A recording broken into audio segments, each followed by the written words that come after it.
자, 그리고 기사 초반에 서초 그린벨트를 모두 해제하면은 13만 가구 규모의 신도시 탄생이라고 적혀 있는 게 있어요. 자, 근데 13만이라는 게 얼마나 큰 거냐. 지금 판교 신도시가 한 3만 세대 정도가 되고 위례 신도시가 한 4만 세대 정도가 돼요. 그런데 13만 세대이면은 뭐 사실은 이 집값 안정이 문제가 아니라 정부 초기의 가격으로 또 이제 충분히 돌릴 만한 그런 엄청난 물량입니다. 자, 반갑습니다. 제가 며칠 전에 여러분들께 강남하고 서초에 아주 저렴하게 입성을 할 수 있는 마지막 기회에 대해서 말씀을 드렸었습니다.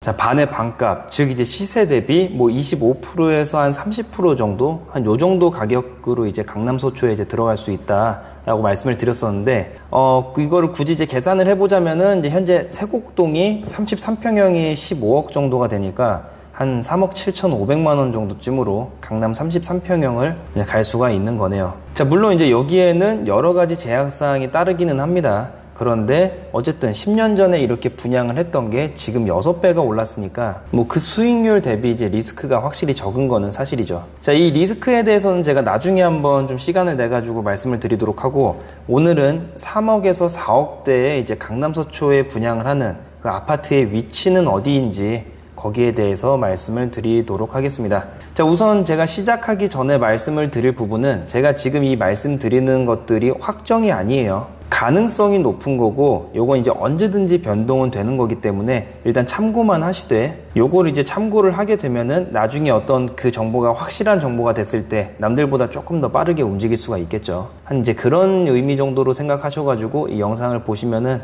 좀 아마 편하게 보실 수가 있을 것 같습니다. 제 기사를 같이 보면서 제가 설명을 드리도록 할게요. 탄력받는 강남 그린벨트 해제, 내곡동 예비군 훈련장 유력. 자, 그럼 여기서 말하는 예비군 훈련장이 어디냐? 바로 이곳입니다. 예술이죠.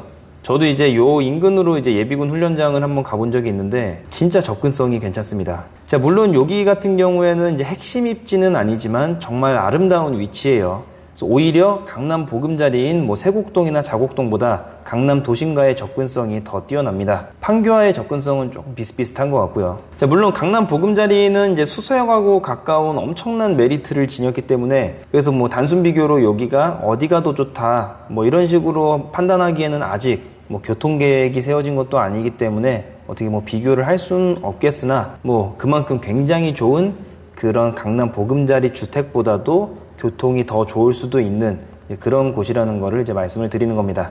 자, 그 다음에 이제 기사 내용을 보면은 세곡동 운전면허 시험장 등도 거론된다라고 합니다. 근데 여기는 또 어디냐? 바로 이곳입니다. 자, 방송에서 이런 표현을 써도 되는지는 모르겠는데 여기 역시 미쳤죠. 현재 강남 보금자리 주택에 거주하시는 분들이 느끼는 가장 큰 불편함은 사실 지하철입니다. 그런데 이미 더블 역세권으로 깔려 있어요. 물론 여기가 이제 초역세권은 아닙니다만 도보 10분밖에 안 되는 상당한 메리트가 있는 곳이죠. 자, 특히 여기 인근에 있는 지금 현재 강남 보금자리 주택인 이 세곡동하고 자곡동 같은 경우에는 뭐 공기도 맑고 그리고 강남이고 뭐 이러다 보니까 제가 개인적으로 굉장히 좋아하는 동네입니다. 정말 좋아하는 동네인데 유일하게 좀 아쉬운 점이 이런 지하철에 대한 부분이었는데, 그 지하철이 가까운 쪽에 개발이 된다. 뭐 그야말로 정말 대박이라고 밖에 볼 수가 없는 곳이죠. 자, 심지어 그게 가격 역시도 반의 반값이라면은 뭐 두말할 여지 없이 정말 최고의 자리인 것 같습니다. 자, 물론 이제 여기 같은 경우에는 성남시 폐기물 종합 처리장이 근처에 있어요.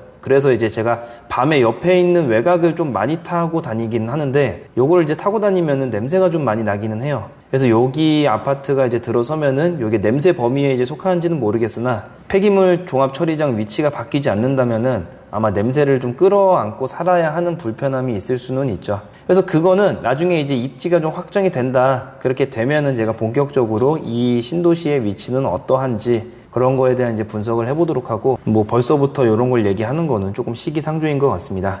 자, 여튼 위에서 언급드린 곳 이외에도 과천 바로 위에 있는 우면동이라든지 다른 위치들도 언급이 되고 있어요. 그리고 이 내용은 뭐 이제 국토부에서 뭐 직접 나오거나 이런 내용은 아니고 부동산 업계에서 말하는 내용이기 때문에 뭐 100% 신뢰할 수는 없는 내용이기는 한데, 근데 그 업계에서도 사실상 뭐 그린벨트 기능을 잃었다든지 하는 여러 가지 측면을 보고선 예측을 하는 거기 때문에 이 내용을 아예 무시할 수는 없습니다. 자, 그리고 기사 초반에 서초 그린벨트를 모두 해제하면은 13만 가구 규모의 신도시 탄생이라고 적혀 있는 게 있어요. 자, 근데 13만이라는 게 얼마나 큰 거냐. 지금 판교 신도시가 한 3만 세대 정도가 되고 위례 신도시가 한 4만 세대 정도가 돼요. 그런데 13만 세대이면은 뭐 사실은 이 집값 안정이 문제가 아니라 정부 초기의 가격으로 또 이제 충분히 돌릴 만한 그런 엄청난 물량입니다. 자, 근데 아마 이제 그렇게 되기는 좀 어려워 보이고 현재 정부하고 여당은 이제 해제 쪽에 초점을 두고 있고 서울시는 유지 쪽에 초점을 두고 있어가지고 뭐 조금만 해제를 하는 그런 방향으로 가지 않을까 이렇게 생각이 됩니다. 자, 근데 그런 합의 같은 거는 이제 항상 어떤 명분이나 어떤 기준이 있어야 되는데 그 기준을 이제 MB 정부 때 풀었던 것을 기준으로 삼는 게 아마 명분도 좋고 당위성도 높아가지고 한 그 정도쯤에 합의가 되지 않을까 이렇게 생각이 돼요. 그러니까 누군가 뭔가 상대한테 얘기를 할 때 나 예를 들어서 100만 평만큼 이걸 풀게 해줘 이렇게 하는데 그 100만 평이라는 건 도대체 무슨 숫자냐, 이게 어디서 나온 숫자냐 라고 하면은 뭐 각종 자료를 들고 와가지고 이렇게 하면은 공급량이 어쩌게 되고 막 이렇게 얘기를 할 수도 있겠지만 아 이거 지난 정부 때 요 정도 면적을 해가지고 효과를 본 거다 이렇게 하면은 바로 상대방이 아 그렇구나 뭐 이런 식으로 이해가 되겠죠.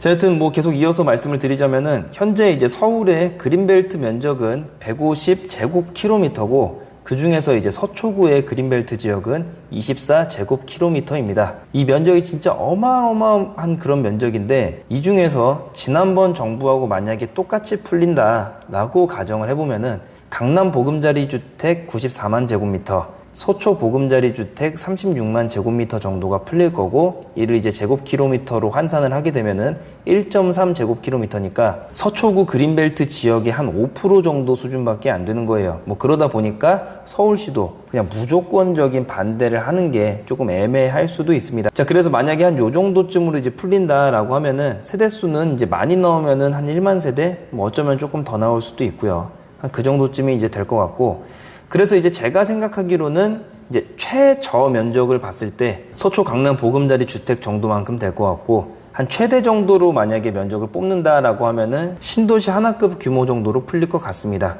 그래서 이제 그걸 면적으로 다시 말씀을 드리면은 이제 최저 한 1.3km제곱미터서부터 5km제곱미터 정도, 그리고 요걸 이제 굳이 세대수로 다시 표현하자면은 한 1만 세대 정도에서 한 4만 세대 정도, 한 요 정도 규모로 나오지 않을까 이렇게 생각이 됩니다. 자, 다만 제가 지금 설명을 드리는 거는 이제 서초 강남의 경우에요. 그래서 이 그린벨트가 풀린다면은 여기 서초 강남뿐만 아니라 당연히 다른 지역들도 풀리겠죠. 그래서 이제 그 지역까지 합쳐서 말씀을 드리는 건 아니니까 뭐 그런 오해는 없으시길 바라겠습니다. 자, 상황이 이렇다 보니까 이제 앞으로 시장을 좀 예측을 해보자면은 전세의 강세는 좀 계속 유지를 해 갈 것 같고, 매매가는 얼마나 많은 규모가 풀리는지에 따라서 당분간 유지가 될 수도 있어 보입니다. 다만 이제 이런 가격적인 예측이 사실 굉장히 조심스러운 점은 제가 영상에서 항상 말씀드린 것처럼 시중의 유동성도 너무 많이 풀렸고, 역시나 주식으로 갔던 사람들이 돈을 벌어가지고 다시 부동산으로 왔습니다. 거기에 이제 올해 하반기부터 서울 공급량은 이제 역대급 최저를 좀 보이고 있고, 3기 신도시 보상금까지 풀리면은 그 역대급 유동성의 추가적인 역대급 유동성이 더 더해지다 보니까 사실 굉장한 위험들이 지금 앞에 좀 도사리고 있기는 해요. 그래서 그것 때문에 이제 정말로 이제 빠르게 추진을 하느냐 마느냐, 이제 그거에 따라 가지고 이 가격 흐름이 좀 결정이 될 것 같습니다. 그래서 제가 지난번 7월 11일 날 나온 그 부동산 대책에서 좀 눈치 싸움을 하고 있다고 말씀을 드렸죠. 제가 근데 확실한 거는 이제 올 하반기는 또 이상한 정책을 내놓지 않는다면은, 그 예를 들어 가지고 작년에 내놨던 분양가 상한제 같은 경우가 가장 대표적인데, 뭐 이런 이상한 정책을 내놓지 않는다라고 하면은 한 강보합 정도를 계속 유지를 해 갈 것 같아요. 그래서 이제 요거를 꺾을 정도의 파급력을 정부는 분명히 고려를 하지 않을까 싶습니다. 자, 중요한 거는 710 부동산 대책 이후에 이제 서울로의 그 수요는 더 몰려들 게 분명해졌어요. 그런데 이 서울 매수 수요를 가라앉히지 않는다라고 하면은 뭐 짧게는 한 2, 3년, 좀 길게 보면 한 5년 정도 동안 지속이 되어온 그 서울 가격의 폭등, 이 지옥 같은 폭등이 다시 한번 일어날 수가 있기 때문에 이런 부분에 대해서 정부가 좀 잘 조절을 해줬으면 하는 바람이 있고, 우리들은 그런 반의 반값 아파트를 꼭 쟁취를 하시면은 뭐 좋겠습니다. 개인적으로 그런 반의 반값을 차지하는 분들이 제 구독자분들이었으면 좋겠어요. 자, 오늘의 내용이 도움이 되셨다면은 구독과 좋아요 그리고 알람 설정을 꼭 눌러주세요. 그리고 이 영상이 필요하신 분들께 공유를 해주시면은 매우 감사하겠습니다. 감사합니다.